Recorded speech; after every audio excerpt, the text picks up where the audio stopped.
Luke, thanks so much for jumping in. We're just learning what it is to practice making fresh kinds of space with God. And this week we did it by trying to say no, not just to things that aren't good, but even to things that are good so that we can make space for the best. How did you practice that this week? Well, I had a couple of situations come up to help me practice that. One just happened last night at my men's group. I'm not able to make the next meeting, and so I host here at the house. And when I told them I wasn't going to be able to make it, they said, well, we'll just delay the group that Wednesday until you can meet up. I said, no, let's don't do that. I need somebody to pick up the ball and host at their house and prepare the lesson. And I didn't actually come out and say no so much as I sold the idea of what would be the advantage of that by taking on the responsibility of facilitating the meeting, someone was going to dive deeper into the lesson and be more accountable. And I think it was received well. What else comes to mind? What else did you say a kind no to?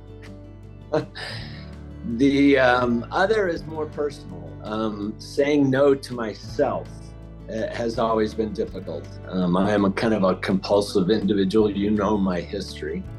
And the previous week when I set 3 alarms on my clock and on my phone and was trying to pray on those markers, but it was having so much disruption that it wasn't really effective.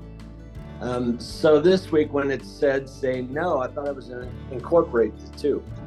So I started to fast, because in the past, during my fasting, anytime the urge to eat came up, I would say no, and it would cue me. That's a time to spend with God. So that's what I've been doing this week, is saying no to myself, denying the urge to eat, and then bringing my awareness and focus onto the reason for the fast, and that was to be in touch with God. Was anything difficult about this practice?